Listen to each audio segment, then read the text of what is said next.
insya Allah kita sudah memasang dan masih tersisa sedikit lagi. Ada 2 titik lagi yang belum terpasangan. Ya, untuk pekerjaan hari ini, di mana kita memasang CCTV, baik itu menggunakan bulat dan PTZ. Ada PTZ sebanyak 10 titik, kemudian bulat ada 20 titik, dan juga IP dan itu 20. Sehingga harapan kita dengan adanya CCTV ini, yang kami juga menjanjikan ketika kampanye yang lalu bersama dengan Pak Wakil, Pak Abdul, di mana kita akan menjaga keamanan, ketertiban masyarakat dengan pantauan CCTV. Juga pelanggaran-pelanggaran penegakan hukum.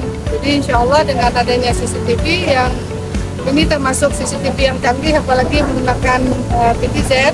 Jadi dia punya kamera 360 yang bisa memutar dan bisa mendetek bahkan orang berjalan dan sebagainya. Harapan kita, karena ini adalah kawasan pariwisata, kawasan yang padat untuk aktivitas masyarakat, baik masyarakat lokal maupun para pendatang. Ya, mudah-mudahan ke depan terus bisa ada penambahan. Tapi karena segala keterbatasan yang ada, kita akan kerjasama pemanfaatannya itu dengan lintas OPD yang ada, yang hari ini pemasangan ini di bawah Kominfo Kota Banda Aceh.